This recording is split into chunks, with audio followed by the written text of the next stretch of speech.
Hey everybody, what's up? It's your boy MJ. Welcome to the Black Wine Guy Experience. My guest today is proprietor of Sonoma's Winery 16600, Sam Cotturi. Sam is a fourth-generation born San Franciscan, but he was raised in the famed Moon Mountain district of Sonoma. He studied journalism and political science at the University of Nevada, Reno, and upon graduation, he worked on statewide elections and marketing and public affairs. He returned to California in 2010 to enter the burgeoning cannabis industry, and in 2011, he joined the family business to build the 16600 brand.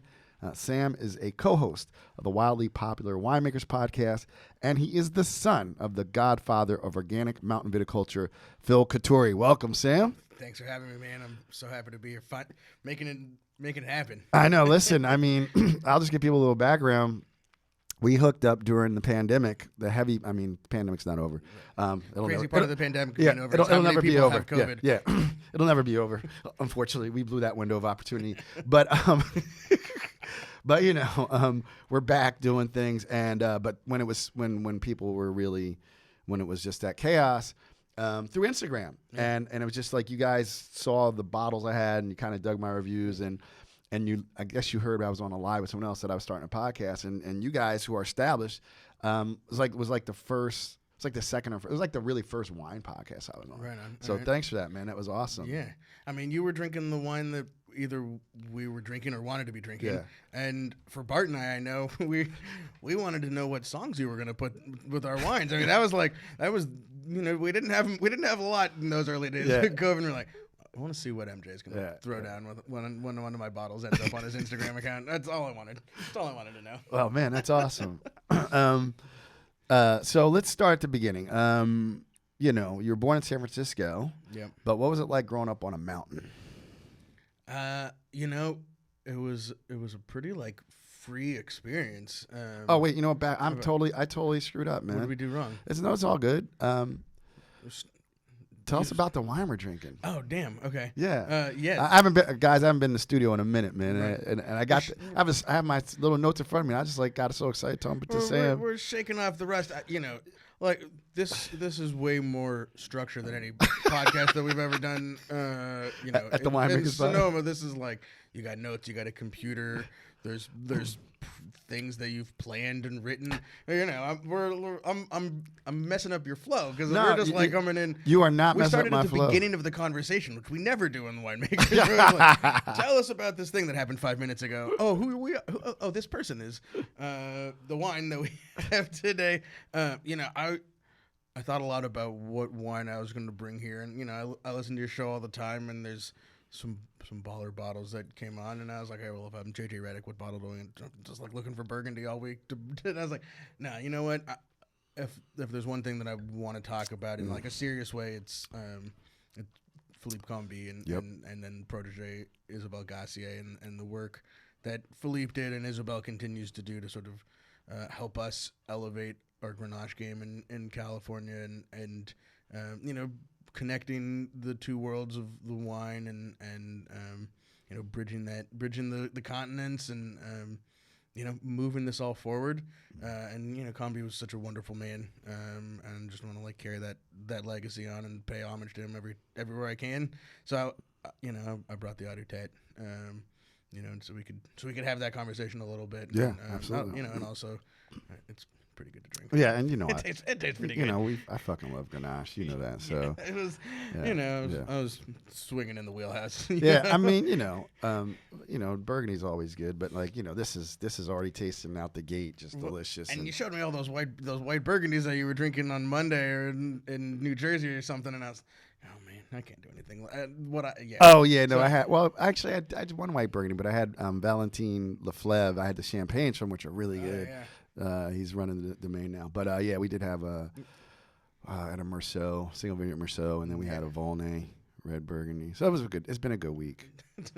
I totally have good weeks. Yeah, exactly. More of them are good than aren't, Yeah, exactly. Okay, so we'll definitely have to unpack Auditet for everybody. Yeah, totally. Okay, so you're growing up on a mountain, man, in Sonoma, man. It was great. It was great.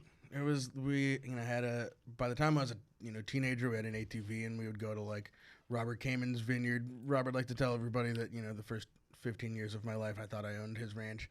I mean, I always knew it was his, but we knew it better than he did. He was never there. He was in New York. There was enough kids up there when I was growing up. There's basically no kids up there now. Yeah. But there was enough kids up there that we could get together and have like a 5-man baseball game and a horse rink, that kind of stuff. I'd ride my bike down the hill and go to school and then get the police station was right at the bottom of Norbaum Road where we live, and so now you know how to get to my parents' house if you figure out what the address means, what the wine name, the winery name is, and there was a payphone there, and I would. What's a payphone? What's a payphone? For our younger listeners, here's how to date it. I would dial 1-800-collect. Oh my God! I would do then there was like a commercial about. I know. I remember. I would dial 1-800-collect. And they'd say, do you want to accept the call from Sam? They'd say no. I'd hang up, and they'd come down. They know to come get you. Come get me at the bottom of the hill. So old school drug dealer moves too. Totally. No beeper, just call the number. Nope. I don't know what you're talking about. Click. 5 minutes later, dirty truck comes rumbling down the hill. No, that's awesome, man. Like you talked about, there's a lot of kids. I recently saw this video from a comedian. He was talking about, and this was me, Bill Bellamy, who's from New Jersey. But he's like, when I was a kid, like we would just race, like for no reason, like right. like oh, so and so's the fastest, or my cousin is the fastest, or like, and don't race him. And we literally would just let's race, run. and stand up on the street, buy a telephone pole, and just start running. Right. Totally. And it was just like hide and go seek, and then like I'm sure ATVs, you guys are getting into trouble. Right, we were getting into trouble. Yeah. I mean, there was trouble to get into, but there was also they call it the Moon Mountain District. Yep. And one of the reasons is you get out there and you're on this like sort of moonscape. There's like crazy rock formations, and there's not a lot. It's like too much rock for trees to grow. Too much rock to plant grapes. There used to be some cows out there, but it wasn't really like, it was before grass fed was a thing. It wasn't. Yeah. It didn't have any value, right? It was just a big pile of rock.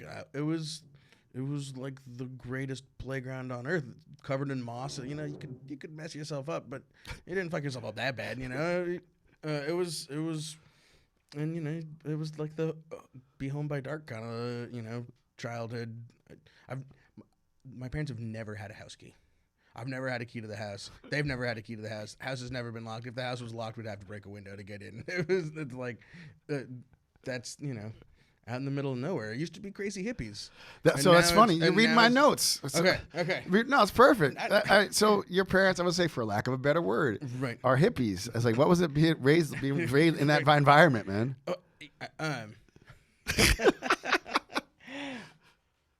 My name was Sam.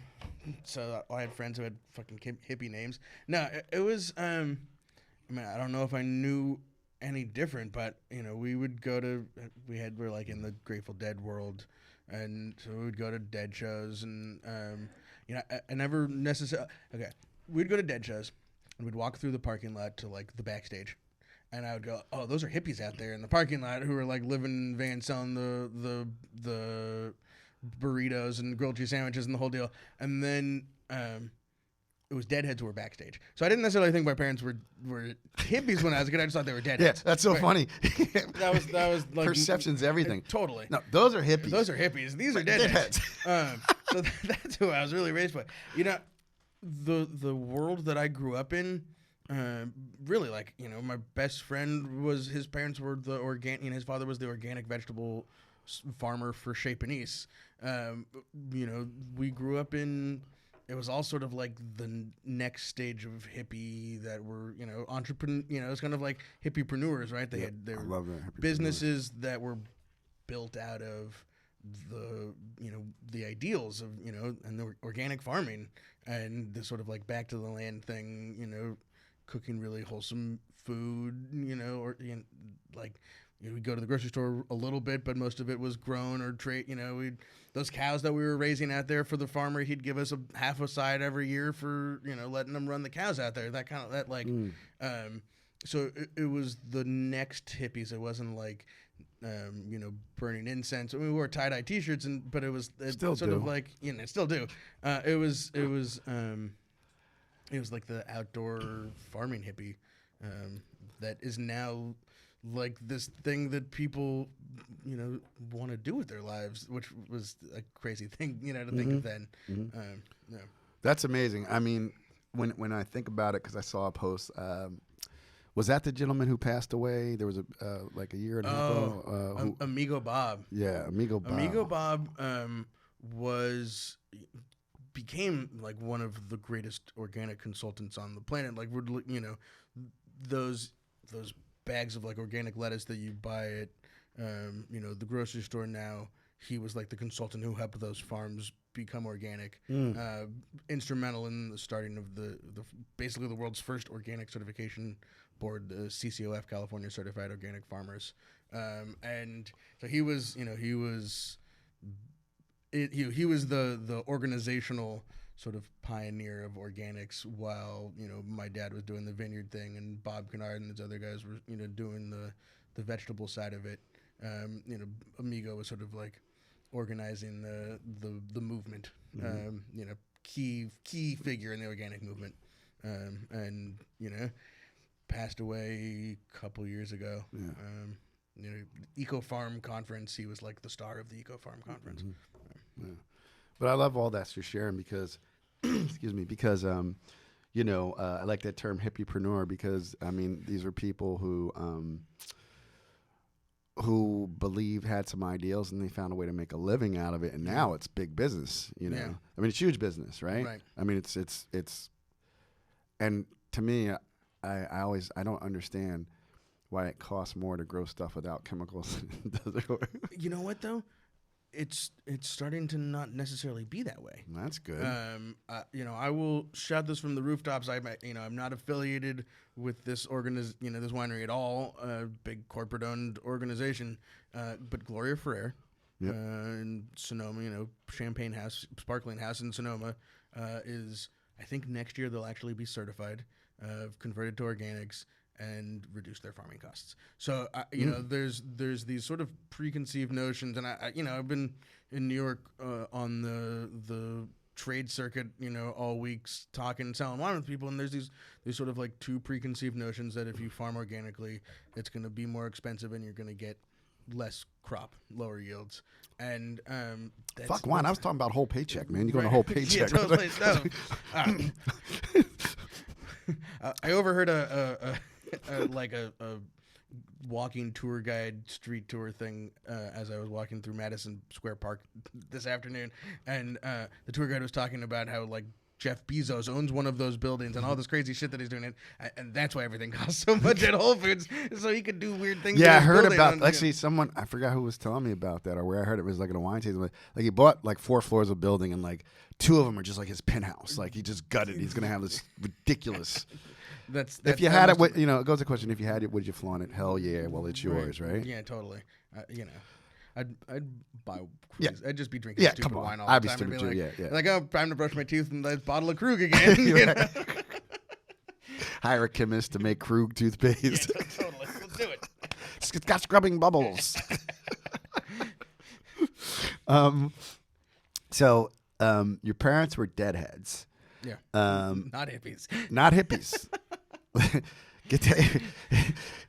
Let's get that right. I don't want that flying around out there that I said that. Phil, I stand corrected, Phil.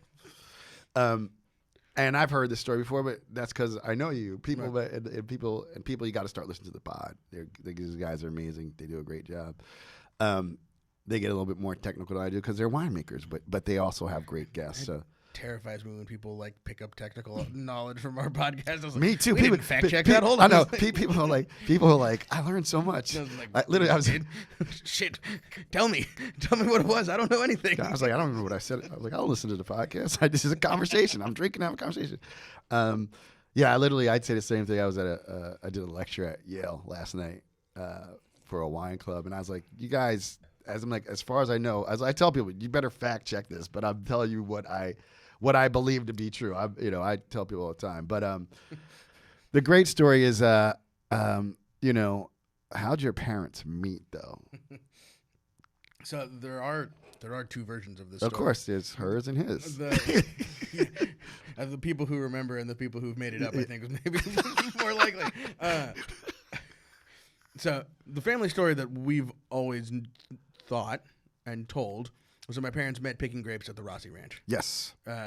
And so that's the wine that we're drinking right now is from the Rossi Ranch, originally planted in 1910 by a man named Carlo Rossi, no relation to the jug wine. So did they like misappropriate the name? I mean, although Carlo Rossi is probably a common Italian name back there. John Smith. Yeah, totally. Okay. So Carlo plants the vineyard. His son Val was born that year. Val took over farming at like the age of 23. I think his dad had passed away, and this was 45, 50 acres of vines, basically like subsistence farming. There was the train came up to their barn where their winery was. They would make wine in big barrels and put it on the train and ship it to New York. Like that's how that was the money that they would live off of for the rest of the year. And so Val basically like farmed that in that fashion his whole life. By the 70s, he's getting older and had hired my dad to run the harvest. My dad was out of college, had this sort of like vineyard management thing going, and didn't really have what it was all dialed down yet, but he was running the harvest at the Rossi Ranch. My mom had just left a commune, needed a job, and somebody said, call this guy Phil Coturri, he's picking grapes. And she showed up at the Rossi Ranch and started picking grapes. And that afternoon, Val, being Valentine, sent the two of them off to like this dying block of Riesling to see if there's anything to pick out there. And supposedly they picked like 2 boxes of grapes and just hung out, and the rest is history. So that's there were some other details there that like my mom had the right radio station tuned in her car, and my dad's cabin where they all went back to after picking grapes was covered in Grateful Dead posters. Again, Deadhead, not a hippie. And that was sort of like where they realized that it was the match was made. However, it was the match to the joint. Yeah, exactly. Well, there was definitely things that were lit for sure, like all of them. However, the people that she was living with was at the top of Cavedale Road. It was essentially the Olds family, Lori Olds, Sky Vineyard. Sky Vineyard. Sky Wines all over. If I see Sky Wine at a wine shop or restaurant in New York, I know that there's a chance that they'll take 16600. Right, because you know wines if you got Sky in there, man. Exactly. Yeah. Apparently, they may have met at a party there or crossed paths because my dad ran with that crew of like these hooligans at the top of the mountain. And it was like a walking distance essentially to Mayacamas Vineyards. That's where Lori Olds was working. And my mom, worked on the bottling line there. So there was some incidental connection up there, but it was that day at the Rossi Ranch that the Valentine, Valentino Cupid shot his arrow. Yeah. That's awesome. I love that story. I don't get tired of hearing that story. I'm a Cancer. I love stories, man. What can I tell you? So I've heard a story about a 3-year-old Sam walking around a party at your parents' house offering guests Coturri wine. Coturri wine. Yeah. Yeah. I was. You probably don't remember it, but I don't remember. What's the story was told to you? That was they in Dixie cups or something, like right? paper Dixie cups, and they put little tiny splashes of wine and gave me a tray. Probably, keep me occupied so they could continue to get up to their shenanigans. I think that they knew that was what I was going to be doing. It was like my dad put my brother on a tractor before he could walk, and I think that they had me selling the wine at 3, and Was it not hippies? Well, they would be hippies because they're not the dead, but probably still not teach your children well. Yeah, exactly. He's like, you're in a tractor and you're sales. Totally. Check. That checks out.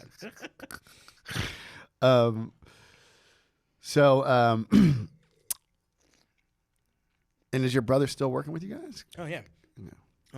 He runs all the vineyard development. He's totally behind the scenes, man. Totally behind the scenes. Wakes up. I don't even hear about him on the pod. Winemakers pod. He wakes up early. And he's spends most of his time at the top of a mountain. Doesn't want to talk to people. His favorite thing about people is when they leave.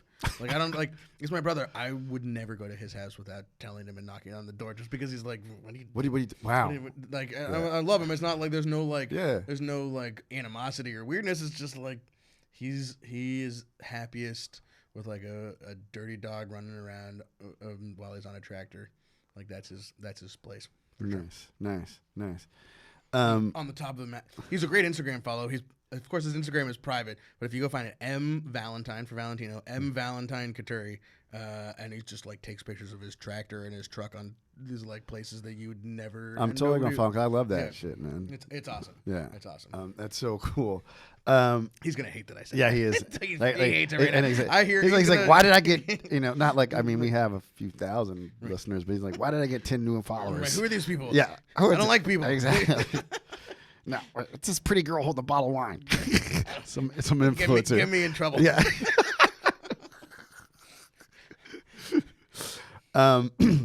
So, it's just the two of you? Just the two of us. Okay. Yeah. Two boys. All right. Now, so you've talked a little bit about growing up, not a lot of kids. I mean, there were kids when you were there, and it was a lot of fun. It was kind of like, I mean, it's like almost an Americana of what it would be like to be in the wine business in Sonoma on a mountain, right? Totally. Yeah. Except we didn't realize we were in the wine. At least, I mean, kind of knew we were in the wine. Yeah, no, I mean, we were so like outliers. Yeah. Especially with my uncle's wine, all the like natural wine before it was a thing. We were, everybody thought that they were crazy. Yeah. Your uncle was Tony Coturri. Tony A. Coturri, Anthony Coturri. Anthony Coturri. Yeah. He's Coturri Winery. He was the winemaker. Is the winemaker. Killer wines, man. Yeah, I mean, changed the fucking world. He never necessarily like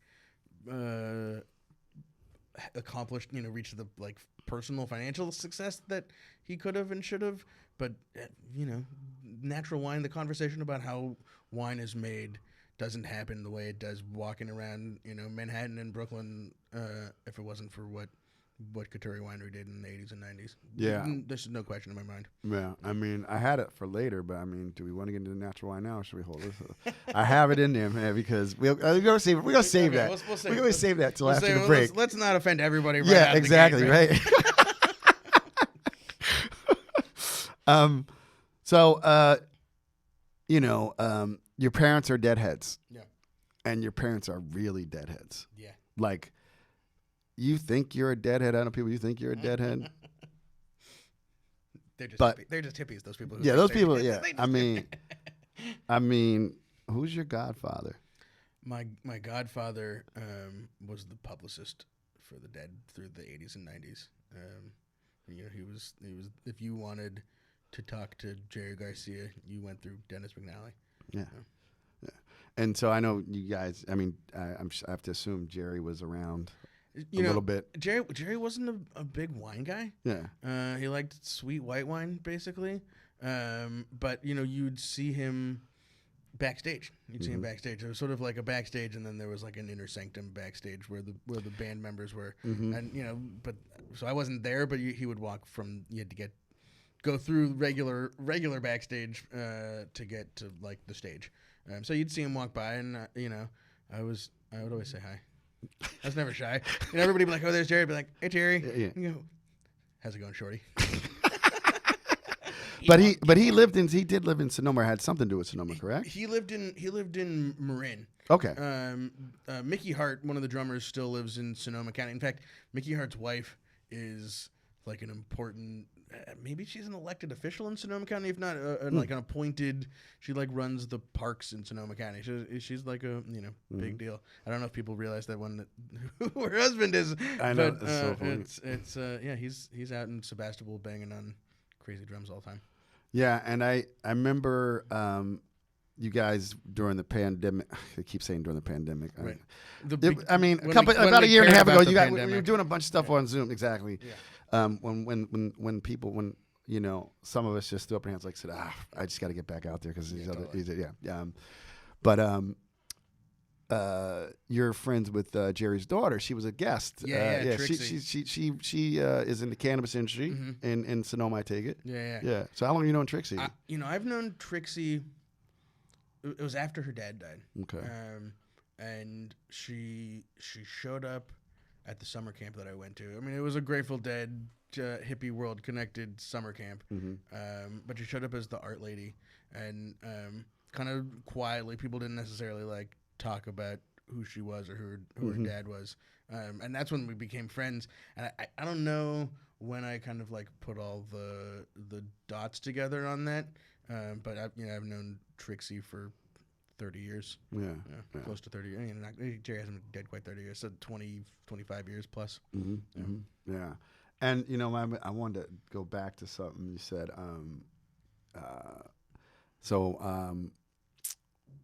Michael Kamen he had a property. Robert Kamen. Robert Different Kamen. Yeah. And tell people who, because I'm a big fan of Cobra Kai. Who is he? So Robert Kamen is a screenwriter. Hundreds of credits to his name, probably, but created the Karate Kid. Wrote the first Karate Kid movies. Taken, Fifth Element. Damn, he's those two? Like, there's things. He did all this work with like the guy Luc Besson and France, and his IMDb is crazy. And one of the things that Robert, he'll tell you anything if you ask him about himself. But he never wanted to do anything else Hollywood. He never lived in L.A. And he never did he never wanted to be a director or a producer. He just was a screenwriter. And sold his first screenplay that I don't think ever got even made, and that's how he bought, turned that check right. Yeah, because they'll get people in Hollywood, they'll write you a $250K check and not make your fucking movie. Right, they'll write you $250 so that somebody else doesn't make. Yeah, exactly. Movie, right, totally. Like, this guy's gonna like it. Fuck that studio. Here's $500,000. Yeah. Don't go anywhere. In fact, screw him. Totally. I worked with him at CAA. Fuck that guy. Yeah, exactly. And so. Did he buy it to intend to make wine? Because Phil farms that, right? That's like the opus. I think it was really my dad who talked him into it. I mean, he had visions of being in making wine, having a vineyard, but I think it was my dad who convinced him that he could do it on that property. If you've I know we haven't gotten you to Sonoma yet. You were there briefly, but man. I don't want to talk about that fucking shit show fiasco. Too busy to flying around in a helicopter. I know. But you get to the exactly. Just pouring Cristal out over Sonoma County as you go by. I should have had a grill. I should have broke out my grill. I never had a grill, but that'd been so dope. Pouring bottle of champagne out the window. Wouldn't have been allowed to pour champagne with the people I was out there. But like you said, we won't. Yeah, we won't talk about it. It's still an open wound. Sorry, there's some salt. Can I press there? Yeah, you got lemon juice. But you get to the top of. It's on the top of a mountain. There was no road. There was no power. It's like I said, you drive past these insane rock formations. Nobody thought you could plant a vineyard there, period, let alone farm it organically. And that was, maybe Phil's greatest sales job was convincing Robert in 1983 that he could pull it off there. And 40 years later, Robert's on the cover of the Wine Spectator. I know. Yeah. I mean, it only took 40 years for them to figure it out, but they finally got it. Well, listen, and I think shows like ours, we get the drop on the mainstream media, but, that's all good. It's all good. Because we're closer to reality. Yeah. It's all good. Yeah, it was so funny because I'm like, man, I've known about him for years. How he's gonna go by? Like that's ain't new news. It's look, people talk about the East Coast bias, West Coast bias. It's when people were still struggling with at the upper echelons of the wine business, reminding them that we do really good things in Sonoma that aren't Pinot Noir and Chardonnay, right? It's and that's increasingly a smaller and smaller section of Sonoma because as it gets hotter and drier, that's getting, the really good stuff is getting pushed further and further to the coast. And all of a sudden, Cabernet from the Moon Mountain District, where it's a skosh cooler than Calistoga, is going to be here, do better than, 120 degrees in Oakville, 2 weeks ago. So it definitely it's time to start reminding the world of what we do in Sonoma, and Moon Mountain District Cabernet is is up there with the best in the world, let alone the best in the neighboring county. And I got no no shade for Napa. I we have great clients there. We make Napa Grenache. We make I have this Cab Franc from the Oakville Ranch. But there's definitely like a whole lot more going on out there, and so it was nice to see that on newsstands and airports everywhere. Yeah. Yeah. I mean, well, this is how I do it. Like I have notes, but I go where the conversation goes, and I'm trying really hard to keep you off your notes. I don't. I mean, these are. It literally has one word. Okay. I'm telling you, I got notes. Right, fair enough. You're not showing me that computer. It's like parents, Godfather. Tell me about that. Right. I have a certain air to maintain, a certain air of pretension. Right. Well, that's that you are here for. With what's the word? Needle in that balloon. But and it ties into my recent trip to Sonoma.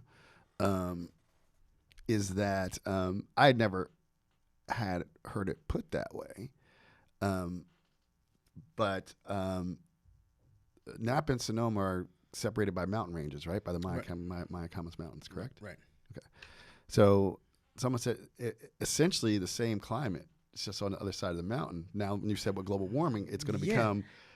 I mean, because when I say essentially, like before global warming, like people are just sleeping on Sonoma cabs, right? Right. I mean, you had Behringer Knights Valley, you had a few, that and that was like a lower end for them. It was like incredible when I started business in like 1998. It was like you get it for like $15 to $20, and this shit was so good. Sleeper shit, sleeper juice, right? But I mean, I think you said it's time this story is told, and like. And that's why I'm so glad you're here. I hope to get Phil on here. I'm probably going to have to come to the mountain, which I don't mind. Right. But I wanted to get you on it and because, Sonoma, I wouldn't say is in a renaissance. It's in I think the wine world is reckoning with itself in Sonoma. Right. Because, I mean, Moon Mountain District is sick. But I mean, but if we go to the place of who is the celebrity winemaker, but fucking Jesse Katz is blowing Sonoma up. Totally. You know what I mean? Yeah. I mean, we talked about this. I think we talked about this on the Zoom for Auditette with, that little intimate one where Elaine, shout out to Elaine. I have that video. I should put that out into the world. You should put that in the world. I have a video of that with Combi and Isabel. Yeah, definitely. Yeah, that was amazing. Maybe I'll drop that when I drop the next edition of Auditette. That'd be the wise and strategic thing to do. Yeah. But I probably won't do it that way. Or should we make an NFT with it and bound it to it? I'm not smart enough to do this. NFT. I just keep running like I was like, now you're fucking talking. Right, That's a great idea. That's what it stands for. Right? Yeah. I've taken some fungible tokens in my life. At least that's what I thought they were. But as you say, I mean, I lived in Santa Barbara, and wine's just funny. Like people are like I lived in Santa Barbara in 1999 through whatever, until like 2010 basically. But wasn't in the wine business the whole time. But like when I moved out there, it was on the cover of Wine Spectator, the new emerging wine region, and then like Raj Parr moves out there in 2010, the new emerging wine region. Like they're so weird with like mainstream media is so weird. We're like, no, people have been making wine all over the state of California for hundreds of years. All right, let's get it right. First winery in California. Do you know where it was? No. Temecula. Yeah, that makes sense. Yeah. First winery in California, and there's still like apparently there's like all through the valley there's like backyard grapevines that grow out of the ground randomly because it was vineyards. That's where all the wine industry in California starts in Southern California. Yeah. But I mean people that which would blow Sonoma, people away. Buena Vista, oldest winery in California. Fine, first winery in California was in Temecula. You have it there first. You heard it here first. If you didn't know that. And if it's not true, somebody email MJ and tell them who was that fucking guy you had on that show. They can't put anything on the internet that's not true, right? Pretty sure. So I just love this, man. So I want to talk a little bit more about growing up because your parents were deadheads. Yeah. And I remember I listened to a recent episode of the Winemakers Pod where you had Bluesman G Love on. Oh yeah. And that was I love that you guys did that, man. And Bart, what's up, man? You're supposed to have introduced me to G Love already, bro. What did they do? Just out there crashing Amphora and Yeah, that was a shit show. I feel so. yeah, that was terrible. Although The Chenin Blanc that wasn't an Amphora, it's like the best he's ever made. It's so fucking heartbreaking. and that was from Buddha's Dharma Vineyard, right? Probably. No, this was from Solana County up in Green Valley. Yeah. But still, it's heartbreaking. Bart makes Chenin. Hashtag Bart makes Chenin. You'll see that. Not this year. This year. I think I put that hashtag. They'll be not this Bart year. made less Chenin this year. Yeah. Buy the Bart Chenin, it'll go fast. There's less of it this year. Shout out to Bart Hansen, who is a co-host on the Winemakers Pod and fine winemaker of Dane Cellars out in Sonoma. I hope it's not too soon. You knew the Amphora jokes were coming, bro. Yeah. I tried hard. I mean, I maybe even dropped a couple on the first episode we recorded when he got back. Just rip the Band-Aid off. You got to. You I put mean, it on Instagram. I was. I he cathartic for him. texted me, and I did.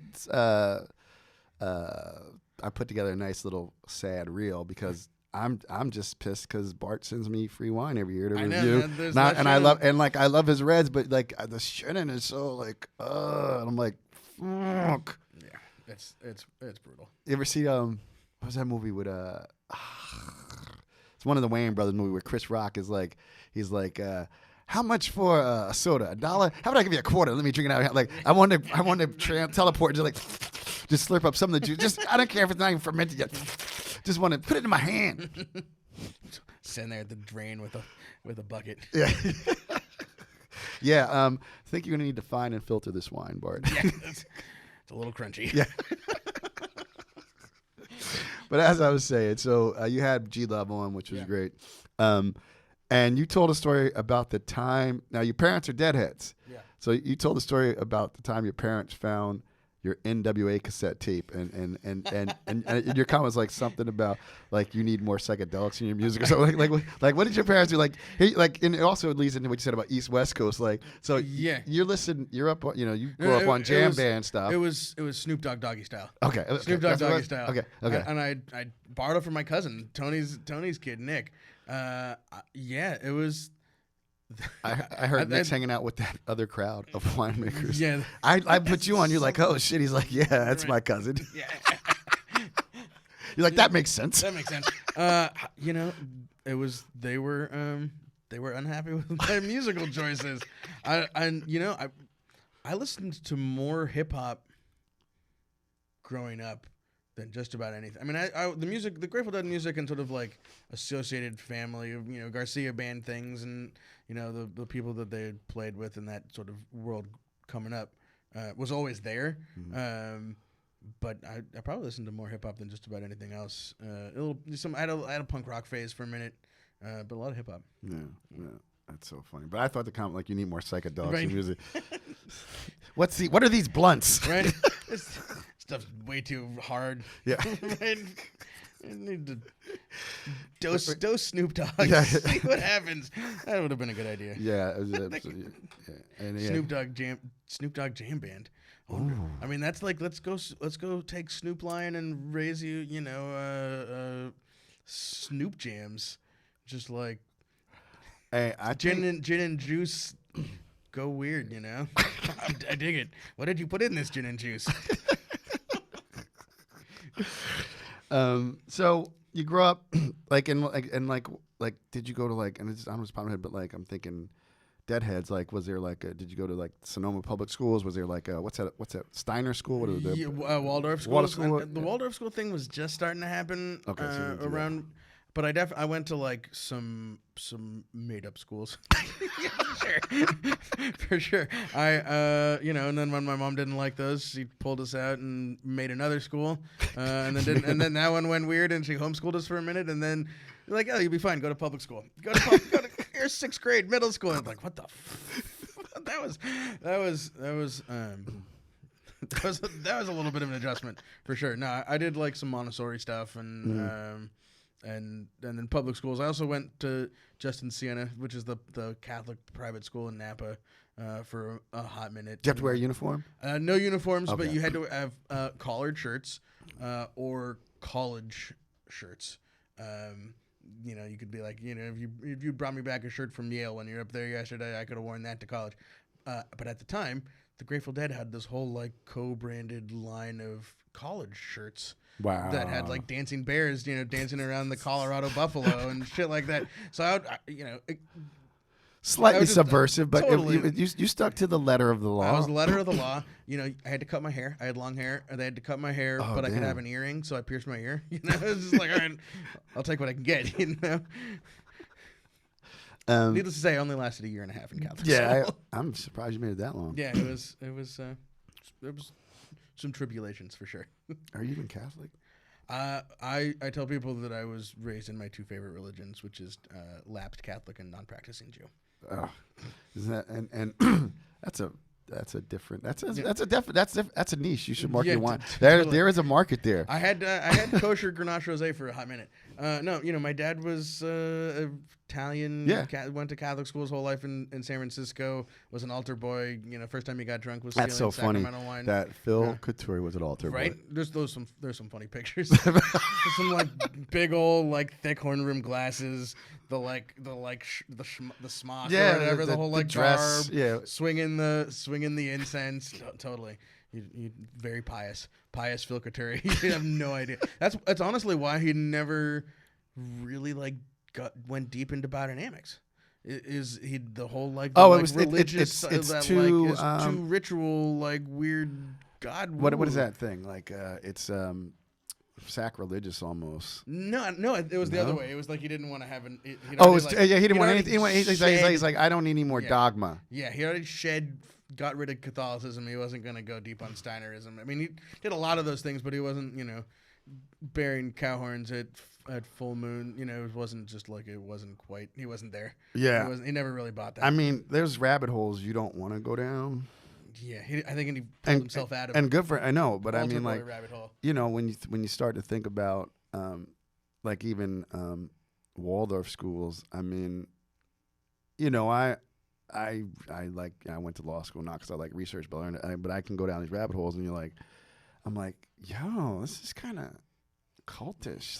Paul White is gonna hate hearing this part of this episode, but yeah, you get down to there's some weird shit, but any of those. But that's totally. At the end of the day, that I tell people all the time, I'm like, that's the nature of religion is gonna have some weird shit going on. Yeah, some weird shit at the bottom. You're gonna have to believe something that there's no proof for. Yeah, totally.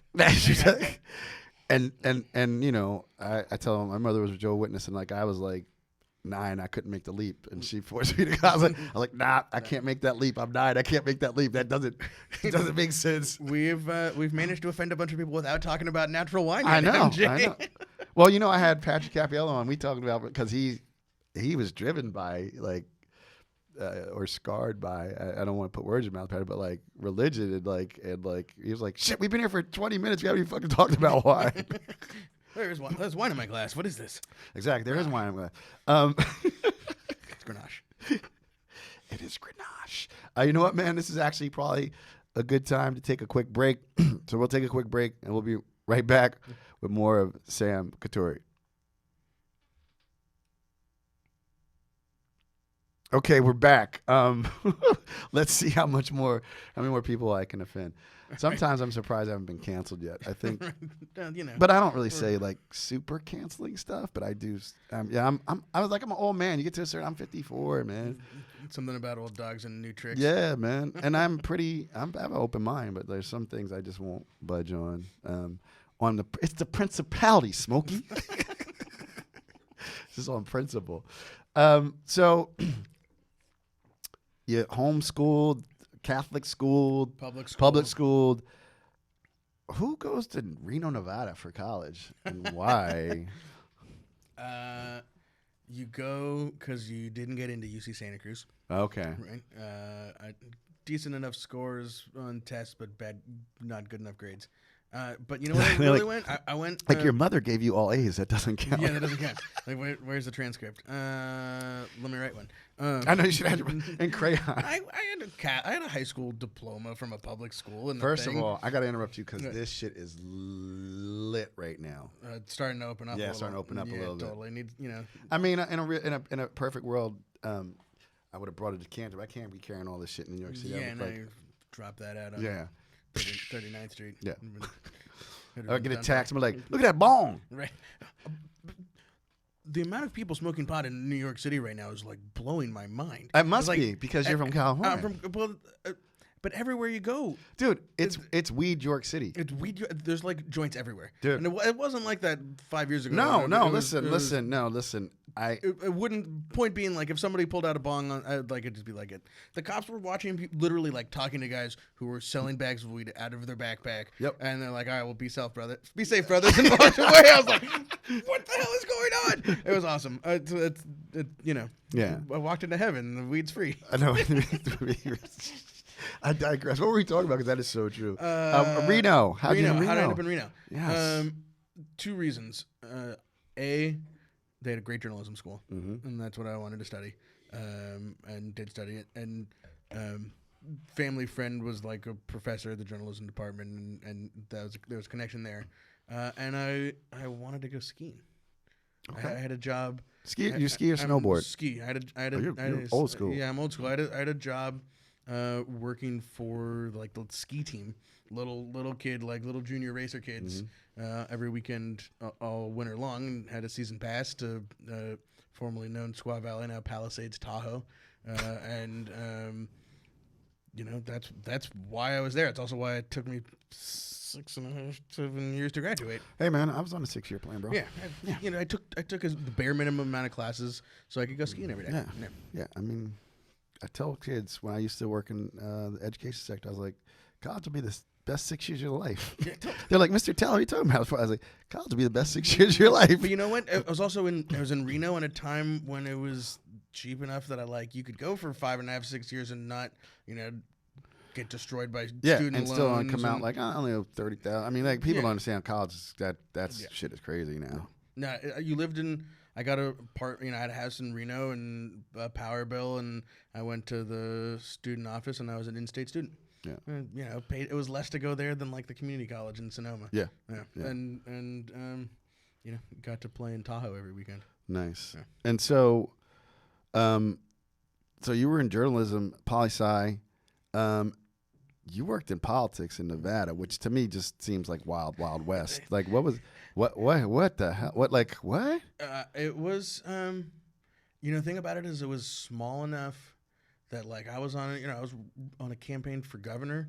Wow. And I was on first name basis with the candidate as like a 22-year-old intern, because it was a small enough deal that it hadn't quite gotten to that level yet. If I had done that in California, I would have been in some field office somewhere and would have been nothing. But it was still kind of like a small thing. I joke that there's 2 political parties, but in Nevada there was just one, and it was gaming. Like everything, as long as gaming was happy, everything else kind of filtered out of that. But it was you get out in the middle of Nevada, there was some weird shit out there for sure. Mm-hmm. But the first day at the Nevada legislature, so that was after the campaign life, I was working for like a lobbying firm, and the big boss comes in and he goes, well, if Washington D.C. is Major League Baseball, this is unaffiliated minor league baseball. Jesus, You're sleeping on futons and unaffiliated $10 per diem to get a Subway sandwich. That was our level of baseball. Maybe it's gone up a little bit since then around Reno, but it was still very much like homespun kind of politics.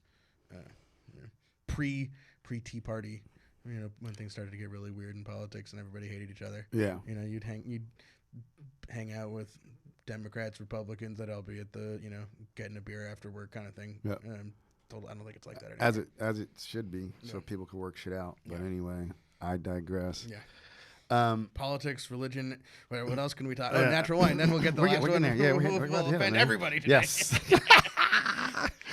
Well, it had to happen. What did my man say? You can fool some people sometimes, but you can't fool all the people. Exactly. So if you're one of those people, sorry. Thanks for listening to the first 80 plus episodes, though. It's been good to have you. Yeah. So you did that for a while, and then what prompted to move back to California? Something about a burgeoning cannabis industry. I got laid off. Okay. Yeah, 2000. So the PR thing it was the British cannabis. He's like, I got laid off. I got laid off. It was, I survived the first round. Bottom of the barrel bottom of the totem pole in marketing world. Survived the first sort of round in 2008 recession, and big client pulled out. That was one of my sort of main jobs. They pulled out their project and wasn't going to happen, and I got set free. It was the best day of my life. Don't you love that? No, it was the best day of my life. That week, I had been the mining industry representative at a conference that was literally called Natives Affected by Mining. And it's like how they can fuck them over. And I sat there listening to these people who were lived on reservations in Nevada talking about how the gold mining company came in and now they can't fucking drink the water. And I'm sitting there with Nevada Mining Association on my the sticker on my suit jacket, and I'm just like, I fucking hate Phil this. and Mom on each shoulder. Yeah, totally. I mean, the first time my parents saw me in a suit and tie and this little blue badge that said paid lobbyist on it, they're like, it was like my best suit, red tie. And they're like, where did we go wrong? Yeah. How did we fail They're you? like, Every see? other parent have been like, They're like- wow, you have a great job. They're your like, career the black advancement." parents have it right. You need to beat your child every now and then because this is something wrong here. There was a 2x4 somewhere around the corner. They were like, do we let him go to work or do we whack him in the forehead and start over? Yeah. I mean, and I love that. Like, I mean, people like pictures where I had my corporate days. I'm baldy, but like, it's like a phase you got to find yourself, but and like, Yeah.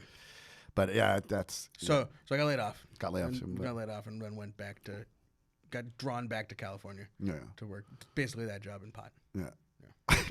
That's what I mean. No, I know, I wrote press releases and speeches to give at city council meetings and helped tour like the chief of police through a giant pot 25,000 square foot cannabis factory in Oakland.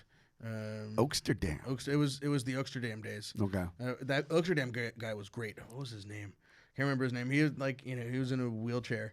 He was a roadie music guy and had a workplace accident. Was in a wheelchair for the rest of his life, and that's why he did the whole Oaksterdam thing. It was like medical days. Yeah. But we would sit in the back of the Oakland City Council meetings and just like shoot the shit and talk, make fun of all these other crazy hippies that were trying to have their legal weed in Oakland. Yeah, that was Like Cheech and Chong. Yeah, man. No, I've got this situation. There was a guy. Maybe he was ahead of his time. We called him Dress. And Okay. and formerly Wedding Dress, and he just would wear a dress over every outfit that he had. So whether it was like a suit and tie, and then there's it would be a fancier dress, and this guy was like big long beard, long gray hair, maybe even some dreadlocks. He was in a dress, and he would go and talk to the Oakland City Council, and it would be like a formal dress, and then you'd see him working in his warehouse, and it'd be like the work dress. It was dress. It was a lot of characters. Yeah, if I could write a book about that without a contract coming out on my head because of some of the shit that went down in Oakland, I would totally write that book. Yeah, and that would fulfill what we talked about your yeah, and the before the pour. Right. All right, man. So so you do that, and then like a year later, you join the family business. Yeah. Family business. Let's talk about Winery 16600. Yeah, it's People are like, finally some fucking wine. What are we doing here? I don't even remember what do I have to say about Winery 16600 anyway. The deal with 16600 is every grape that we make into wine was grown by my dad.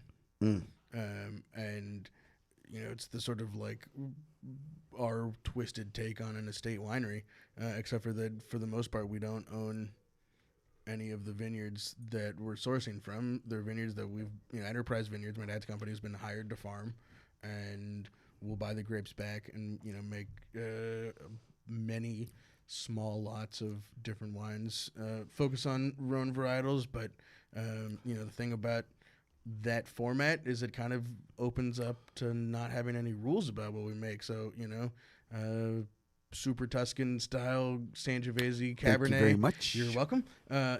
Cans of white wine and rosé. This year we have 48 cases of Oakville Ranch Cabernet Franc available to members.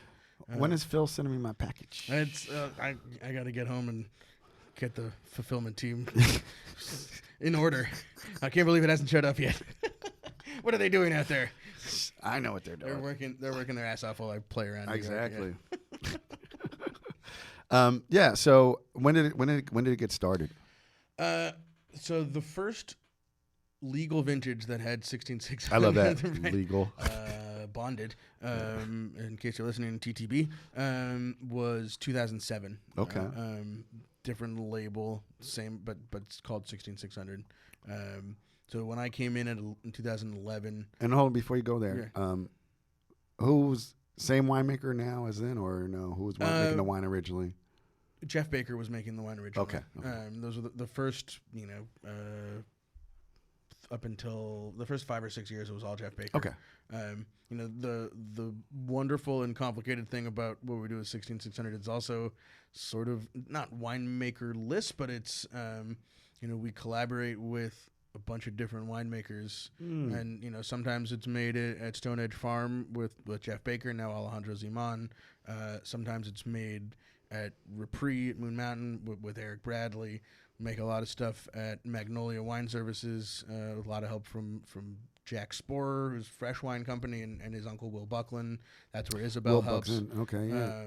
And then sometimes we made that kosher rosé with Braden Albrecht at Mayacamas.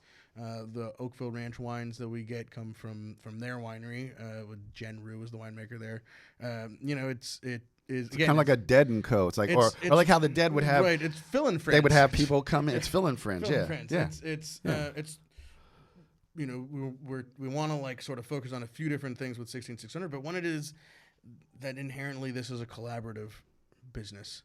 You have to have good growers, you have to have good winemakers, you have to have a lot of people in the right places to make it happen and to make it successful. So we're embrace that sort of collaborative nature of what we get to do. Yeah, and so then you came in 2011, and what was like your first like you came in? You're the youngest, I take it, right? No, my brother's younger. Okay. My brother, the tractor All right. driver's younger. Yeah. So wow. Yeah. Wow, they were like, okay, he's the egghead, he's the worker. Yeah, pretty much. He's taller than me, though. I got the brains, he got the height. I'll take it. And like you got your journalism background and poli sci, which is not that far off from marketing, believe it or not. Yeah. So yeah, it's all politics, especially. It's all sales. It's all sales. Yeah. So what did you want to do like when you came in? The first thing we did was get a hold of Stanley Mouse. And for people, there might be people tell people who Stanley Mouse is. Stanley Mouse is an artist. Most famous for like poster art and album covers from the '60s in San Francisco. Grateful Dead, Skull and Roses, like every Journey album cover, Steve Miller Band. What I tell people, even if you Google Stanley Mouse, you're going to be like scrolling through and Google images and be like, oh, I've seen that. Close your eyes and picture a 60s San Francisco Fillmore poster, and the image that comes in your head is Stanley Mouse created. So he's lived in Sonoma for a long time. He's out in Sebastopol these days. I grew up with his daughters. He's a reclusive artist. Mouse isn't just a clever name. So we kind of had to go and track him down and sit there in his studio until he put it together. But the label was a portrait that he's done, and the font is actually the same font that's on Steve Miller Band Book of Dreams. With the Pegasus. So that was got that, and other than Adu Tet, which is also Stanley Mouse art, we basically ran with it. Don't fuck with. And what's that picture? I mean, it's a woman. It's very fascinating art because it has like a Scream-esque. Mm-hmm. It has some interesting sort of like motion to it. Those lines. Yeah. It's he calls it left bank. So that either means it's in Paris, or maybe it's Bordeaux. I don't know. Right. It's a woman pensively has her hand on her neck and a hand on a glass of wine. Now that you mentioned it, she looks very Parisian. It does look French. Yeah, totally. Stanley has this ability to sort of emulate the masters. He can do, he can have things that look like all kinds of different artists that are totally his work. He just is this like wealth of imagery and talent. And so it's got that very like sort of Toulouse-Lautrec kind of vibe to it.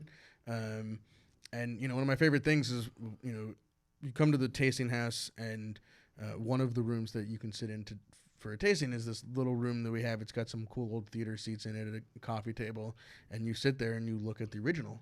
And you know, invariably, a couple of, you know, wines in, people start talking about, you know, what she's thinking about and what's going on in the scene. You know, did she just get stood up? Is it a you know, breakup? Is she mad? Is she happy? Is it, you know, is she in love? You know, and those conversations. Yeah, it's one of my favorite. Like, if that part of the tasting happens, I know it's going to be a good tasting. Yeah, right. I know that they're gonna, you know, maybe they won't join, but they're gonna tell their friends. They're gonna, you know, buy a couple bottles. They've like, you know, we've engaged in something deeper than just like Inception. This is you planted something. Yeah, in them. totally. Yeah. Just call me Leo. Exactly. You have to make them think it was their idea to join the wine club. We should. And that is exactly. I'm not going to give away all those things. Yeah. That's pretty much what we do. If it's their idea, then it's way better. It really It is. goes way better. It is. You don't regret stuff that you wanted to buy, not stuff you felt like you Yeah, wanted to buy. Yeah, totally. But these wines, I mean, this is like showing crazy. I don't know which way to go, but since we have it here, because we have a decent amount of time left, but we can talk. Yeah, this. So I want. It's good. There's a giant clock on the wall. Exactly. So while we're here, specifically, let's talk about organic farming. Phil's. I don't know if this is a word, but I did this on the train here, just like I do my homework. Right. Like so you said, I think I point, but prolificity. How and Phil, why Phil's so prolific at organic and specifically mountain farming, but why like break that down for people, and then the follow-up question is, and then this is Rossi rant, so we talked a little bit about that, but touch on how your dad is known as the godfather of organic mountain farming in California. Yeah, you know, he's like a prodigy. I think it's a combination of the different influences that he, you know. So you're talking in the beginning. So Joe Miami is definitely like high on that list, and that was, you know, his sort of vineyard work guide and mentor. There was when my grandparents bought property in Glen Ellen, up on Enterprise Road. There was their neighbor was a retired Army colonel, who, you know, was farming organically, gardening organically, and he had a crate of organic gardening journal going back to the 50s from the Rodale Institute in Pennsylvania, and it's like sort of the first publication talking about organic. And my dad started reading that and like making compost and had an organic garden there. People think shit is new. There's nothing new under the sun. Right, totally. And then the third one is this guy named Walter Benson, who was a land developer.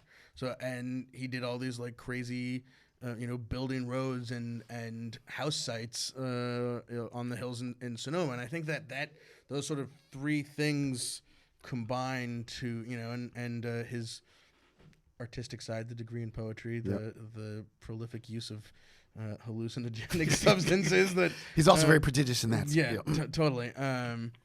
That kind of all combine to sort of execute you know, you go to Cayman to execute that vision from a raw piece of land and to farm it in such a way that you're putting more back into the soil than you're taking out, and enlivening these mountains, and helping the bound nutrients that are in these volcanic rocks, you know, sort of slowly escape and get into the vine. All of a sudden, people started to realize that the grapes tasted better, the wine tasted better, and slowly that sort of progression happened to where, you know, these winemakers realized that they were doing better. And Jeff Baker was a great example. He started buying some grapes that Phil was growing, brought it up to Carmenet, and every year it'd be the best fermentation. And that was the lot that was like the key to their top cuvee. And he realized, well, why are we buying grapes that he's farming from other places and then not having him farm this vineyard? And that's when he started farming Moon Mountain Vineyard, you know, place he's been for 25 years. There was the winemakers sort of seen it happen in real time in their tanks. That these organic berries, this organic fruit, was just making better wine, and tasted better. It fermented cleaner and easier, and so it took, as the Phil always said, 40 years to be an overnight success. Yeah. And finally, now you drive through Napa, and even if they're still, this boggles my mind, but even if people are like still strip spraying Roundup under their vines, they've planted a cover crop. There's like other things growing out there intentionally. It's not just mustard for the tourist pictures. There's bell beans and this sort of like paradigm shift that happened to like try and do better with the soil, and the end result is gonna be better. It doesn't like, it's not, seems like so sort of self-evident, but that's not the way farming in general really is anywhere. But when you're in this sort of like luxury crop that fine wine is, there's a ability to put those sort of like investments into it. Yeah. So when we met IRL at Hospice Daron, and we did that crazy drunken free-for-all with 10, 12 people just walking through a room with wine everywhere. Wine everywhere. Hey, Jeff Cohn just fucking opened every bottle. Don't do it. What the hell are you doing, man? He's being crazy, like showed up and started pulling corks. Exactly. Like, did we invite him? Yeah. But one of the wines there was a 1987 Carmenet. Moon Mountain. It was 87. It was 87 or 89. Was it 89 or 87? I could probably back and consult the pictures. Let's call it 88. We'll split the difference. 88. I would have to assume that was farmed by Phil. I don't know. He had spent a lot of time up there by then. It was definitely made by Jeff Baker. Okay. And Carmenet Carmenet is a dope ass. Oh, there's so many OG wineries in California that people don't know about, but like Carmenet was like, still.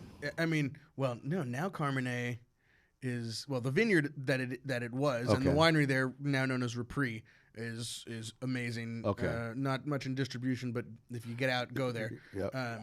If you want to like a classic case study in what fucking corporate wine does to great brands and great labels, Carmenet was bought by Diageo.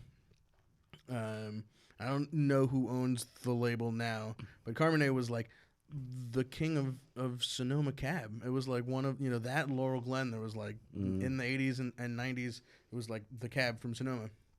Now, Carmenet is Central Coast, maybe even just California appellated Chardonnay and Pinot Noir that you buy at the gas station. Chardonnay, like they were they were Moon Mountain Cabernet, and now there's Chardonnay and Pinot Noir at the gas station, like this terrible label, like knee height at the gas station wine. Wow. Like if you live in California, where you can. Well, I was gonna say, I mean, we're still kind of pissed off because we can't buy wine at the gas station still. We can't. Like, I'd buy that. Can't buy any wine. I'd buy that shit all the time. But I'd be like Carmenet. I know them. Right. But now the jig is up. Yeah, jig is up. It's Carmenet at the gas. It's like gas station wine. Wow, that's legacy. I learned. Listen, legacy brand. I love that. I literally, it's like so. For y'all who don't know, there's I don't know what, but there's supermarket wine, and now I've just learned there's gas station wine. There's another. That's layer. like, whoa. Right? If you buy I'll buy a wine. I bought a bottle of wine at the supermarket. I bought a bottle of wine. I don't buy a lot of wine at the supermarket. I have never bought a bottle of wine at the gas station. Like, what are you doing when you're buying a bottle of wine at the gas station? Like, what? You better check yourself before you wreck yourself. Let's like evaluate some life choices exactly. here. At least buy beer. Yeah. Right? If you're buying booze at the gas station, buy beer. Yeah, buy a 40, bro. Right? Crying out loud. So we're drinking a wine from Rossi Ranch. Yeah. Auditet. Yes. Actually, you know what? It's so funny. I'm like, I don't want to end. I don't know. Should we end it? Should we bury natural wine? I don't know what we were talking about. All right. So we were talking about Phil's organic farming. People noticing the differences. Yeah. Immediately. Yeah. All right. So here you come from a family, and I mean, you still know more about farming than 99% of the population, even though you're the, Right, the even PR, though yeah, I'm you're the- the PR and sales guy, right? Yeah. Hustling to Morristown, New Jersey. And Right. things. Yeah. Great restaurant out there in Morristown, New Jersey. Which one? Jockey Hollow. Okay, I don't think I've been There's there. Chris Cannon. He was this guy. He was like, big shot Manhattan restaurateur. Yeah. Went back home to Morristown, New Jersey, and is like selling crazy, bizarre wines to the bridge and tunnel like suburban crowd out there. You'd never think. I'm gonna have to check it out. Yeah, go check out Jockey Hollow. Because and here's the thing, I love this. I've been on a Anthony Bourdain kick, just at least on my post on social, and he had his and I just actually listened to Red Kitchen Confidential, but he's like, I saw a quote. He's like, there's two types of people. People who are from New Jersey and people who lie about it, right? So like when I hear obviously when you're in Jersey, like we're recording in New York City, you want to come to the big city, right? But now I live in Jersey, so here's this guy made it in New York City and then went back to Jersey, and I think that's great. I have to check that out. And it's an awesome spot. Yeah. You'll love it. Yeah. Beautiful restaurant. But so let's get into this, man, because so organic means something, biodynamic means something to me. Yeah. I can Wikipedia that shit. I dated chicks who went to Waldorf schools. All right. Yes. that enjoyed their body hair. I knew what you were thinking. I had 17 other places we could have gone to, but yeah. Sure. And I'm talking about legs and arms. Get your minds out the gutter. And I really am trying to unpack what the fuck is natural wine. I don't understand. I can't. I think I'm reasonably intelligent. I will tell people I'm a dumbass, but I'm reasonably intelligent. I can't wrap my head around natural wine, man. Yeah. And like I said, your dad grew up with the guy who helped Like- the certifications for organic farming. Yeah. Like people talk. I'm not. Listen, we're both rule breakers. Like you said, I'm not saying but there need to be guardrails, and it just doesn't. It doesn't. I don't understand it. There's no standards. Which is In my mind, I mean, no. And my guest next week is a big natural wine proponent. I told you that. Yeah. So yeah. hopefully this doesn't air until that person Yeah. goes on. No. What does natural wine mean? What it's come to mean is so far from what I think it was intended to do. And what it's come to mean more than anything is just another style of wine. Okay. And and this is something that I run into, sort of occupying this weird space between big time mainstream wine world and the natural wine world. When I'm in New York, that people expect our wine to taste differently because of who we are and how we farm and even our winemaking philosophy, which is shit tastes different to me. Right. Tastes delicious. Yeah, thank you. But what it's come to mean is sort of like this a style where maybe you do some weird things in fermentation, but the style is not adding sulfur, and then because you don't have sulfur, you think that there's these other. You have to change your wine chemistry some other way, picking early, using stems, whatever this is, and so it's come to sort of mean these wines where you've done unconventional winemaking. Yeah, techniques. That's what I see. Right, it's become this stylistic. It can't be over 12% alcohol. It's not wine, and it's Right. and you have to do whole cluster, and you can't inoculate the yeast. It has to be Right. native. And I'm like, but why is that natural? What boggles my mind about it is at least my understanding of what it intended to be 10 years ago plus was a way of not messing with terroir, not messing with the sense of place. But I think so many people do that. It's exactly when you make a stylistic decision, Yeah. you are changing the expression of that place. And so, our philosophy with our winemaking is how can we not get in the way of what's happening with the fruit, what's happening in the vineyard. And sometimes that means doing less, and sometimes that means doing more. And so I don't pursue a natural wine sort of category for what we do. In some ways, people kind of put us in that category sometimes, but it's not something that I like actively pursue because, we're gonna do what we need to do in the cellar to make the wine taste as good as it possibly can, and express the place that it was grown. And so sometimes, you taste something like, what's gonna help this really come to life is a little bit of a new barrel. So we'll use new oak. And sometimes you go, what could really help this is a little bit of fining. And that'll like soften things to the point where you know what you're getting.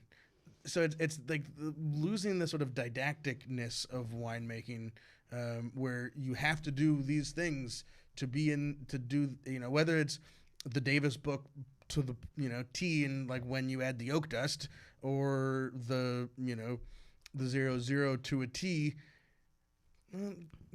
That's great if you're pursuing a style, but for what we want to do, I like to stay out of the way, and whatever that means, whatever sort of decision making that is, the lever you pull or don't, in the winery is where we're going to go with it. So, there's great wines in that category. They're fun wines. There's wines that don't get considered in that category, but that are some of my favorite wines on the planet. That's my fleet. That's Right. my thing, right? So, like, I just have a problem when you lead with that. Right. Why are you leading with that? Is it because it's a marketing buzzword? You know what I mean? Why are you leading with that? Totally. And same thing with organic and biodynamic. I mean, people in Europe been doing that for years, but they're like, I'm not paying Demeter to fucking, so I can't put it on my label. But like, if you know, like that Right. shit is like. Totally. I mean, I'm a big proponent of certification. Yeah. Especially when it comes to the farming, that's like somebody has said we were honest with what we did or didn't. I'm not against that. I just understand some people don't. Don't do it. Right. I get that. For me, it's the wines that, Terry Almond, Cornas, where it's the perfect year and they don't add any sulfur because they don't have to, because the chemistry is totally perfect and the wine has been great. And those are great years. Doesn't mean the other years are any worse. It just means that it was a year when the chemistry was right to not. And those are some of the best wines in the world, right? It is possible to do it and not lead with it. I think that's a great point. Yeah. It's about leading with it, and you just might as well say, this is corporate wine, this is natural wine, and everything else is in the middle. Yeah. Right. I don't know. And that's so that's all I'm saying. And I did an IG live with a natural winemaker, and the wines I was impressed. They were tasty. Right. There's great wines in the category, but that's what it's become, is the stylistic category. Exactly. Right. And that's, I mean, I say it all the time. Drink what you like. Don't necessarily read what's in a magazine and feel like you need to drink that. Right. Unless you're reading Wine Spectator and it's Cayman wine and Yes. all the other things that were listed in that article, including 16600. Exactly. Drink those wines. Unless you've heard it about here on this podcast. Right. You should drink every wine you've heard about on this podcast. Podcast bump. Yes. So while we're on that topic, I mean, we started. I think you mentioned this when I flubbed the intro. I thought that, first of all, I never realized that you basically cold read all those intros. They sound totally like it sounded like it was canned. It was like press button on MJ, play, and then we get into the conversation. Dude, I'm a professional. Damn. I had no idea. I'm a professional. I had no bro. idea. I mean, I had an idea, but I had no idea. Yeah. You think you know, you didn't know. Yeah. No, I'm thank you for that. It's we'll talk offline, but Right. yeah, but it's challenging Pulling doing what back we the, do. Pulling back the curtain. on Yeah. BTS behind the scenes. Behind the scenes. So let's talk about Auditet, which I think would you say is like it's kind of the penultimate of kind of Phil's career. Or I mean, I don't know. Yeah, I mean, it's in one way. And what I right. would say is this: tell people, explain for the people who took French like me, who don't. I actually know what it means. I know, but like what the name means Right. and how the project came together and who was involved. Yeah, it is. Auditet is of two heads. And it should be a trois tête. Actually, I know, but we didn't know how.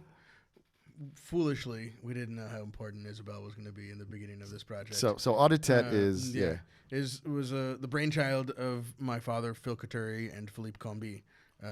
Philippe Combi recently passed away. Rest in peace. Yeah. But he's a man who loved life, and Yes. he just Wasn't he like a rugby player? He was apparently a great rugby player. Rugby player, but he left rugby, and then he said, and he became a hedonist. Right, wine and I think he might have been a hedonist while he was rugby player. Probably. Too. But he was obsessed with flavor. Yeah. Obsessed with flavors, enjoyed every flavor, and let that obsession drive his professional standards for making wine. And if it didn't have all the flavors that he was looking for in the way that he wanted it, it didn't live up to his standard. And he was an international winemaker, flying. He had projects all over the world. He was like the Michel Rouland of Grenache. Yeah, totally. they call him. I mean, I don't know. I said it, but I don't know where. I probably read it somewhere. I would love to take credit, but the Godfather of Grenache. I think it was the Grenache whisperer. I think it was. There was a little wine writer named Robert Parker who called him the God of Grenache. I don't know if you've heard of him. I don't know who that guy He may have had some influence in this industry. Listen, does he have a Twitter? Does he have an Instagram? Do you have a TikTok? No. He doesn't exist. Definitely, there's no Robert Parker on TikTok would be freaking lit. Gotta get him on the podcast, man. That's a tough get. All right. I mean, but if it's a challenge. If anybody, you can do it, MJ. Listen, if there's anybody who can do it, you can. Let's do it. be honest. If there's any small podcast not sponsored by millions of dollars, I could get Robert Parker. It's you. It's me. Totally. Or you get on the. I think he's in Baltimore. You get on the train, go down. Yeah, I mean, I think that's probably what you'll have to do. I took the train from New Haven. I can take the train further south. I've done it a million times. Sam. Not a million, but I've done it hundreds of times, Sam. I love that train ride here in Washington, D.C. I know, because you were a lobbyist. Yeah, lobbyist. Exactly. So the Combi So my dad met Philippe in Chateauneuf. They were both speaking at an event there, and they hit it off there. Philippe comes to California essentially looking for clients, and we'd set him up with some meetings and some tastings, and this was 2017, and he saw Oakville Ranch, and he saw Rossi Ranch, and he saw the Grenache that we were growing there. And this wasn't he wanted a client. This was he wanted to collaborate and make wine the way he wanted to make wine from grapes that we grew. And that's awesome. So starting in 2018, with Isabel getting these multi-page protocol. And just because Isabel Gassier, who's her father? Michel Gassier, Domaine Gassier in Cotturri. Did I say that pretty good? Pretty good. Yeah, right. I know what you mean. I kind of like mumbled through the first part. I can say Nîmes. I don't know how to say the other part. Cotturri de Nîmes. And big winemaking family. They have a lot of holdings. Some and some of the best wines in that part of the world. And she was a protege of Combi. Philippe, worked with her family her whole life, and she grew up with them. And after she got out of college, was an intern for him in Rhone. Then she came to California, worked for Bedrock, and then shout out to Shadrach, Morgan Twain Peterson, Chris Cottrell. Yep, Chris Cottrell. And the wine consigliere. He, what we often do at Enterprise Vineyards is let people get vetted by Bedrock, and then we poach them. And that's what we did with Isabel. And again, I do TET. The first label had her name on it, but not as big as the other two names. Yeah. And it's now on the same level, the same font size. Because it doesn't. I don't think Phil speaks French, and I know Philippe did not speak much English. No, only when he needed to really drop something on you. He's good. He got. In fact, the episode we did with I won't even take the words. Go listen to the episode we did with Adam Lee to hear how Philippe would drop English every once in a while. This wine is a very good wine. I don't like it. Basically. And so he would, Philippe would write, it's September in the Rhone Valley. He's as busy as ever. So he would write these insane protocol for Isabel to execute, try and figure out how to do with the equipment and space and constraints that we have in a California winery. It's different than a Chateauneuf winery. And so that's Adu Ted is, Philippe's very exacting pre-fermentation, during fermentation, post-fermentation. So it was Phil's protocols in the vineyard. Yep. And then and then because he loved and trusted Phil, knew he would do that, and then Isabel, and then it's like, here's how you make fucking Grenache from California. Totally, and it challenged the California winemakers who we worked with on this and their wineries, because of there was some presumption of space and equipment use, but also like there's something magical that happens the basic protocol is like 10-day cold soak. Primary fermentation includes at least daily delistage for 5 or 6, 7, 8, 10, 12 days, depending on the mood that Philippe was in that year. And then once the wine goes dry, it stays on skins for up to like 40 days. The 2018 we pressed in like mid-December. And what happens during that time is these peaks and valleys of tannic reactivity that just like blows. If you were a Cabernet maker in California and you tasted this, the Adutet in that tank you'd be at the peak of that tannic reactivity, you'd be like, oh my God, this is over extracted. We totally fucked this up. We got to press it now. But then you wait, and like 3-4 days, it starts to come down, and like a week later, it gets to this trough, and the wine is like totally soft, and the tannins are like really interesting and fine, and then it goes back up again, and then it comes back down, and so every day you're there tasting it, trying to nail the press at the bottom of that trough. But you want it to go through the cycle a couple times before it gets there. And that, I mean, just, that knowledge of Grenache that we don't have yet in California to really make it reach the potential that we believe it can reach. And the Adutet is our best shot at it so far. Mm-hmm. And so how is the project... I mean, you don't have his input. You can't send him samples, but you have his protocols. Yeah, we have his protocols. Isabel is back in France. Shout out to Drops of Jupiter. That shit is so fucking good. That's like one of the Halos de Jupiter. Halos de Jupiter. Yeah. Drops of Jupiter. Sorry, I know that's a train song, and they have a wine by the same name, Halos de Jupiter, which unfortunately is a Total Wine exclusive. Oh, really? I know. At least here it is. I bought a bottle. It's so fucking good. It's so good. Oh my God. That's the Combi. That's the Combi Gassier wine. Yeah. So Isabel is adapting the protocol based on the chemistry of the samples that we're bringing in and what the wine's looking like. Is she traveling back and forth? She's traveling back and forth. She'll be, as we record this, she'll be back in California in a week or two. I mean, first priority is obviously what's going on, of course, her own property, but she'll be here for, to monitor those peaks and valleys as it's doing fermentation, and then be back for blending, later in the year. So she's definitely, as integral and more so than ever. So we're gonna keep the same names on label, the same time. We're gonna keep it going. We're gonna keep it going, and awesome. And paying our homage to Philippe every time we do it. Yeah. Right on, man. Right on. And by the way, this wine is stupid. It's a 2018. You wished you could have some, and in the show notes we'll put. You need to get on their mailing list. I don't care. I'm gonna say, like, you need to send me some mags or some shit, bro. We got mags of this. I know. You need to send me some. Well, we're gonna have a little MJ mag party. Yeah. I'm down. Yeah.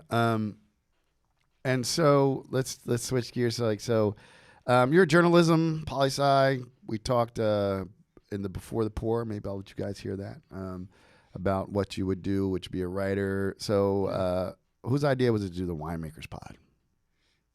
I'm gonna give credit to John Myers on that.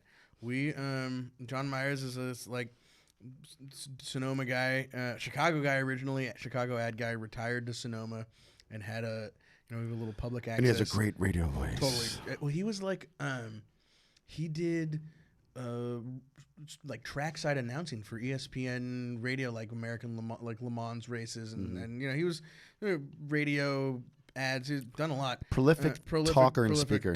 For sure. Yeah. And he had this little radio show on our public access radio station in Sonoma, a little community radio station, through the vines, something like that. And Brian Casey, who was then the GM at the Girl in the Fig, John would go to the Girl in the Fig, shout out to Sandra and John. Shout out to Sandra and John Sonoma and Brian. Institution and Brian and John would go to there. He'd sit at the bar. Brian would pour him wine and feed him guests for the radio show. And so I would go on. Bart would go on. The other host would be out for a while. Bart and I would co-host with him. But we could never kind of like get the radio station to figure out that, hey, this is good content, turn it into a podcast. Mm-hmm. And we had this podcast host or podcast network that John had connections to back in Chicago. So, starting about 2017, April, May 2017, we sat down in a room with a couple of microphones and recorded the first episode. And now we're at 248, 250. Damn, y'all been at it for like a that. minute, man. 2017, We're almost weekly for 5 years now. Yeah. It's fun. And you know what? Like, no joke about it. It's one of the best things I ever did for the business, marketing wise. People come in every day going, "Hey, we listened to the podcast. This is why we're here." We went to 3 other places. Guests that you had on. We're gonna go meet Bart at Sonoma's Best, and and it's like.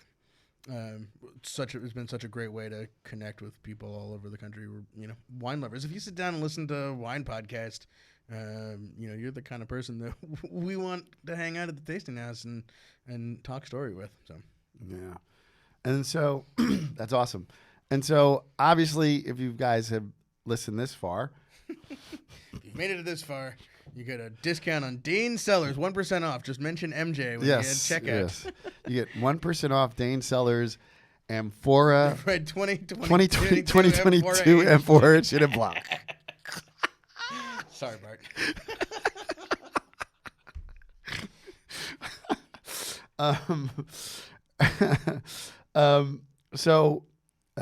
We're about to finish up here, man. This is so much fun. Obviously, I could talk to you forever. I wish we could connect during the week. Yeah. Exceeded expectations.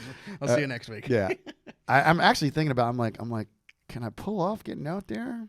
I might be able to pull off getting out there. Okay. Might have to take a 15-hour fucking flight on the way home. You're gonna go to Boston, then you're gonna go exactly. Yeah. But Atlanta, like and then Newark. I'll tell you what's gonna have to happen. Someone's gonna have to pick me up, and someone's gonna have to drop me off at the airport. But other than that, all right. I know you got the spot to stay. So you were, you guys were at hospice, duh. Yeah. And listen, people, I post Grenache, people are like, I don't know what Camden. Oh my God, that wine is so high in alcohol. And like it's Grenache. Have one sip less. Yeah, I mean, 14% just became 11.5, right? Yeah, I mean, but even that, I love the thing Philippe said when on the release. He's like, you have to understand Grenache. You go to pick, when you go in, you want to start picking when it's 14.5 or so, because if you don't get it down, it's going to be at 18 within hours, right? That's just the way the nature of the grape. But you were at Hospice de Rome, which was great to be back. It was my first time, but it was amazing to go for that. I don't know if you listened to any. I don't know if you listened to any of the podcasts I did or the clips. You don't have to, but anyway. So now it's your turn for FMK. FMK. Fuck, murder, kill. Okay. Grenache, Mourvedre. Marry, kill. Fuck, marry, kill. Fuck, marry, kill. Yeah. Okay. Fuck, marry, kill. Grenache, Syrah. And I'm gonna mess with you on this one. I'm not even gonna say Mourvedre. Now I'm gonna fuck you up. Zinfandel. Oof. Yeah, exactly. I knew that would be tougher because Mourvedre. I mean, as much as I love Mourvedre, I know you kill that. So who you fucking? Who you marrying? I would have fucked Mourvedre every time. No question. Mourvedre's spicy, Yeah. I'm gonna say something that I'm surprising myself by. I love Syrah.